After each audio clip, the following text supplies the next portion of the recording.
I'm your cult boyfriend. Today we're talking about the eighth season of One Tree Hill. I think in the pilot episode, Brooke says it's amazing how far we've fallen. And if that's not the showrunner and the writers admitting something pretty large about the quality of the show, then I don't know what could be more on point. Let me say that I love trash TV.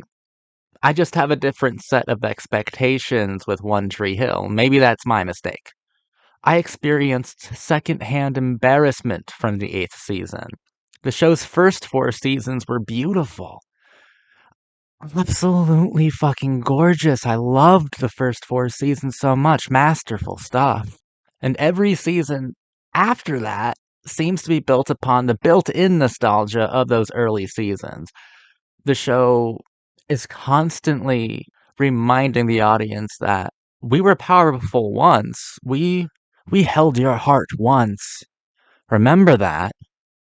Remember that. Characters all seem like they're extreme narcissists in season 8. And I don't find that kind of self-obsession likable. Once again, no sign of Chad Michael Murray or Hilary Burton, but even Paul Johansson, who plays Dan, is only in 2 episodes briefly, and he's so comically absurd in both of them, probably deliberately so, right? I mean, he's taking an order for a murder from Quinn.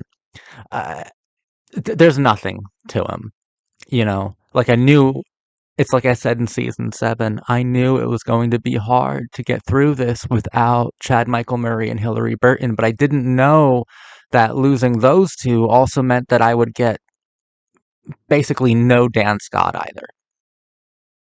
Now, I know he has to come back in season 9, and I hope I have a lot more of him than I did in season 8. Season 8's he was practically not in this season. Like I said, he's only in 2 episodes, and there was nothing really substantial to his performances, to his appearances in it.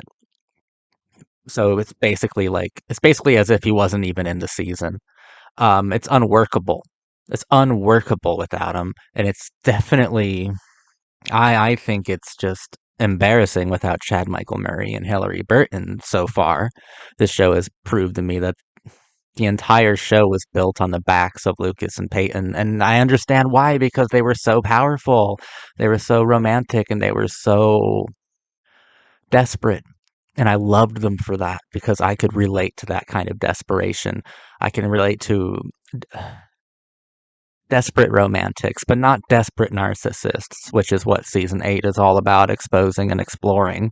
And I think even more practically, Chad Michael Murray, Hilary Burton, and Paul Johansson all had a unique dark energy, like a dark intensity that separated them from the others in the One Tree Hill ensemble. It's like we are left with the most sanitized archetypes that there are, like Brooke is a superhero now. Kind of literally, they have that god awful superhero episode. Haley James is Supermom. Nathan is still fucking Superman. All of these people fucking flawless beyond belief. The show ran out of punishments or something, and it's so fucking boring now. If we were to talk about themes, because there are themes available here, it's the most simplistic show ever, the most philosophically and artistically simplistic season by far. Haley does get a job at the crisis hotline, which is definitely a literal metaphor for the show. One Tree Hill acts as crisis support, as a shoulder to lean on, a shoulder to cry on. It is something that young people, young girls, young men have often looked towards to feel like they're less alone, to feel within a realm of magic, as the show would nauseatingly put it in the most sentimentally frustrating way possible. But yeah, that's essentially the theme. It's in direct conflict of Dan's con man redemption arc from 7, because Dan would promise redemption in the season previous, but of course it was empty. It was superficial, artificial. It was a narcissistic makeover of redemption. Whereas Haley, working, at a desk at a call center, is and trying to actually provide some actual, like some real help to people. I think it's in direct conflict, and I think meant to be juxtaposed with the Dan arc from series 7, mostly because I think that it's the same like amount of episodes that we deal with these things, because Dan had mostly a con man arc, and Haley is one of the most authentic characters on the whole show and has been since day one. Mostly the caller, the audience needs help with extremely simplistic problems, but sometimes the caller or the audience is looking to One Tree Hill for help with true devastation, existential inertia, and crushing black loneliness. And One Tree Hill is genuinely here to help. I should actually stop and analyze car crashes for a second. Um, I've brought up plenty. They happen all the time on One Tree Hill, and we shouldn't let this entire series go by without actually talking about like the metaphorical power of car crashes. You know, typically in not only in dreams but in literature, when used in art or philosophy, car crashes tend to symbolize metaphorically avoiding confrontations in ongoing conflict. Of course, the metaphor is intrinsically inherently loud because it's a goddamn car crash, right? I think the most amplified way of examining ongoing conflicts and the unpredictable, lethal determination of hopelessness in the face of hope. I think that's why One Tree Hill uses car crashes so many times, and I've actually never seen them use it poorly. Of course, it's absurd and wild and weird, but it's always poetically viable. It's always poetically sound. Every car crash works. So if you're going to criticize the show for anything, don't criticize it for the overabundance of car crashes, because that's something that has always worked. In the car crash episode in season 7, I'm sorry, I'm on season 8. There are so many fucking seasons, guys. The car crash episode in season 8 works. Very it's very intense. We don't learn anything new about the characters. I always knew that Brooke was willing to die to save those that she cared about. We learned that from season 4 with Psycho Derek and Peyton. We didn't learn anything new about characters here. That's the problem. We learned nothing new about any of the pre-existing characters. Characters that we did learn some more about are some of our new people, except they're so superficial and so narcissistic that I couldn't fucking be bothered to care about them, except for one, Stephen Coletti. Um, I actually like him. He gets more likable every time I see him. I think Chase is okay now. He's won me over. In fact, he's my favorite character this season. He matches the tonal inconsistencies of the show best, considering his character is slapstick in both comedy and romance. He's a manic goofball, and I really enjoyed his. It's an arc, but it's not fully complete, because this show is neither dramedy, it's neither drama nor comedy, it's just tonally inconsistent. But Chase, I think, best expresses the the the the bizarrely manic and hysterical tonal balance that the show's striving for. The show fails. Season 8 is a failure, but it comes closest to succeeding and accomplishing its goal of tone, through Chase. Now, Chase's arc is, you could possibly call it an arc, but in my opinion, it's incomplete because it doesn't necessarily check all of the boxes, or it doesn't feel organic, it doesn't feel truthful, but most of all, it doesn't feel earned. Like, no arc this season feels earned, which is not fine, but it's what I expected, to be honest.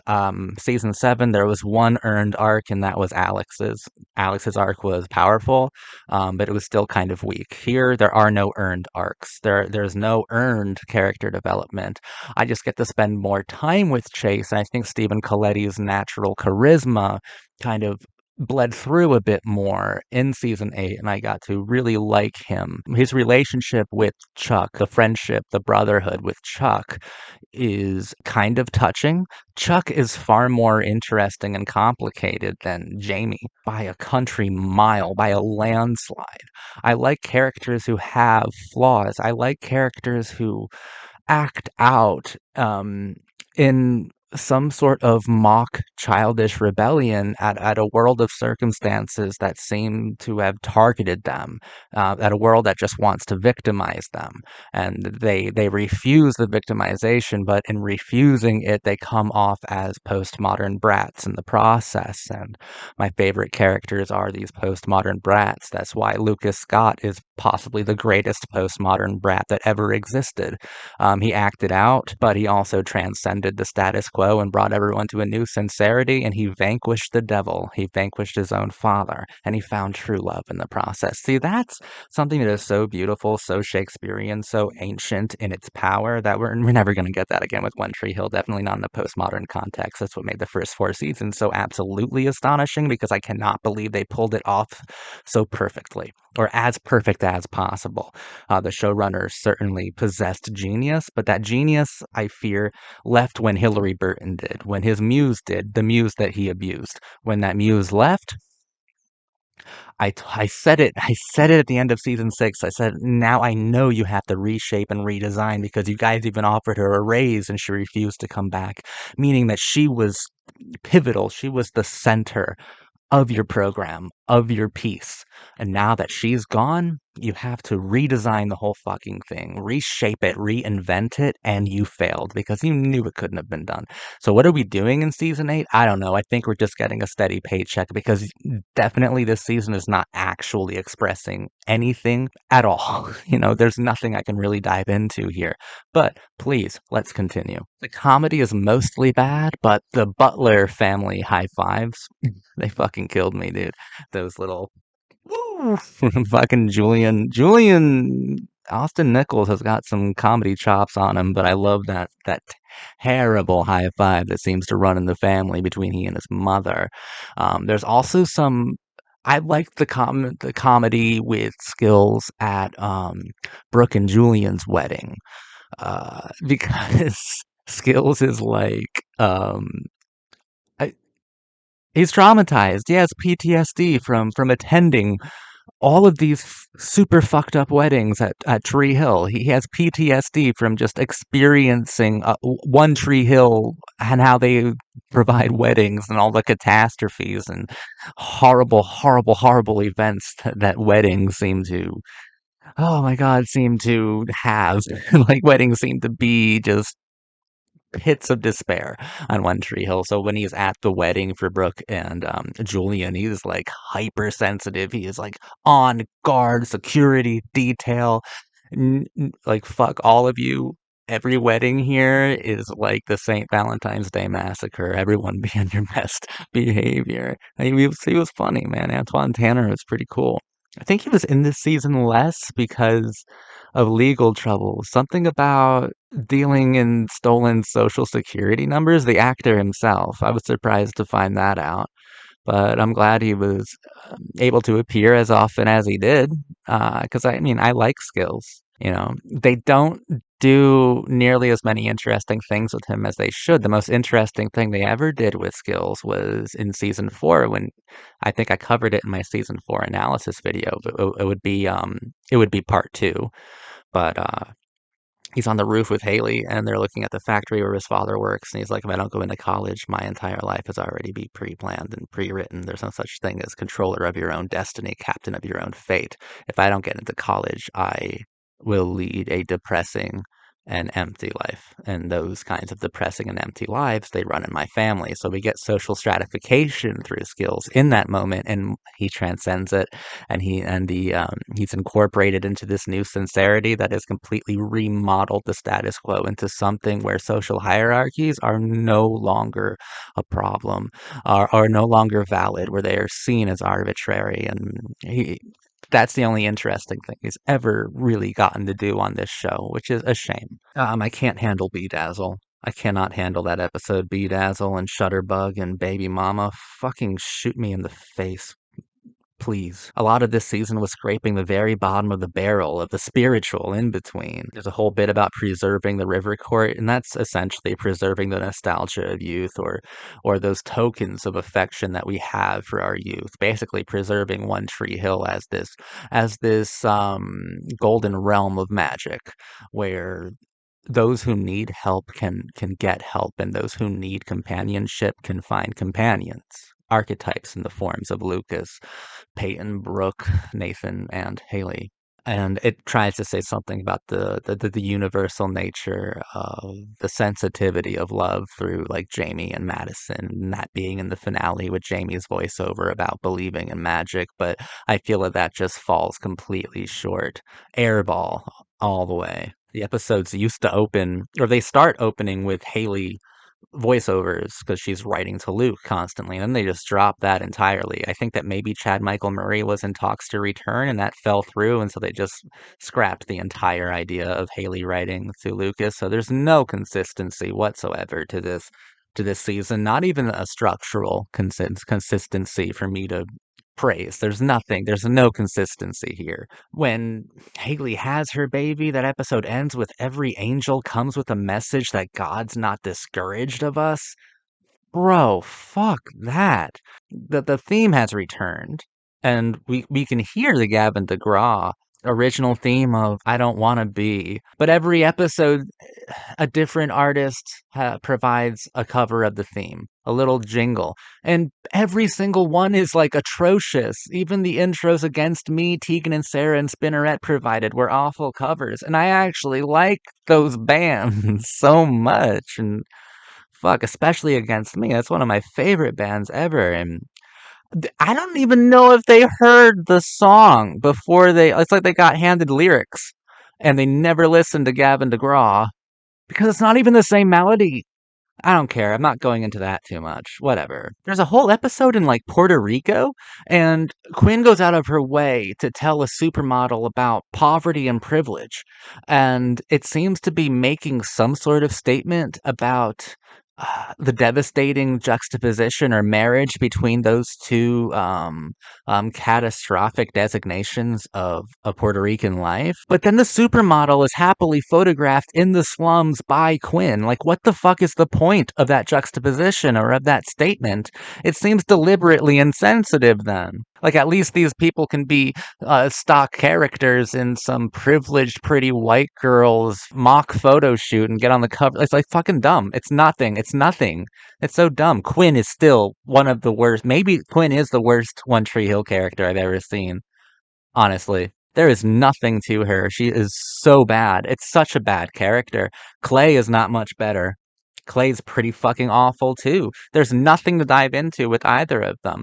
And the spirituality of season 8 drives me insane. It drives me up the wall because it's so lazy and it's so cheap. It's trash TV. And you know, I like my Jersey Shore and my Love Island and fucking Lifetime original movies or like Hallmark Christmas flicks. Like, I like trash TV, but I didn't think that One Tree Hill would devolve so bad, so badly, so much into some of the trashiest, laziest, lowest common denominator fucking shit I have ever seen. Like, no one's trying anymore. Certainly not the showrunner. I think I was right about season 7. Honestly, when I said that I feel like he was confessing through the character of Dan Scott and Rachel Gatina that I am no longer able to provide you with redemption because my muses, Chad Michael Murray and Hilary Burton, left the show, I'm not going to provide you with redemption. The redemption that you feel that we gave you earlier, that's the only redemption you're going to get. All I can provide for you from now on is artificiality, is narcissism, is a narcissistic makeover of redemption. And season 8 continues in that. And I have to have been right about season 7 because let's admit it, the showrunner is a designer who is extremely capable and who did possess genius, which means this is deliberately designed to be bad. It's a paycheck. There's nothing in it anymore so far as philosophy is concerned. There's nothing worth investigating about season 8. Not a single fucking thing. At least season 7, I had those first 12 episodes with Dan and Rachel to really explore and determine whether or not the showrunner was trying to tell us something, trying to confess something to us about how the show, about his life's work, is now meaningless. and to possibly go out and have your own lived experiences and find your own truths, your own plot line. You be your own Lucas or your own Peyton, or you find those people and try to change them and try to experience things with them. Because there's nothing here, guys. There's nothing in season 8. It's a terrible season of television. It's by far the worst season of One Tree Hill. For nearing the end, season 9 I think will be interesting because the showrunners knew this was it, and so did the actors. They knew that season 9 would be the end game. And I'm very much so looking forward to how One Tree Hill wraps up in just 13 episodes. But season 8, oh my God, a lot of it was torturous. Most of it was unpleasant. Most of it was just really, really, really difficult to get through, and I had permanent cringe face. I hated it. I honestly hated it. This doesn't take away at all from the first 4 seasons of One Tree Hill, which are masterpieces. And I think season 5 is damn good, and season 6 is pretty fucking marvelous too. 7, I think, is wildly fascinating now because I do feel like it's an actual cinematic confession from the showrunner telling his audience, no, I'm done. Redemption, we're not going to be able to give that to you anymore. Look somewhere else for it because I am a con man. Which is interesting. It's still pretty interesting, and it's definitely postmodern. That's cool stuff. Season 8 is a waste of everyone's time. The audience. The audience is punished the most by season 8 because there is no value in it. None whatsoever. I love seeing Brooke and Julian happy, but their happiness doesn't strike me as anything meaningful, anything particularly resonant. It's just makeup. It's just a makeover. It's wasteful, and I don't like it. I'll be back in 1 week to talk about the final season of One Tree Hill. Thank you so much for continuing on this journey with me. It means the world.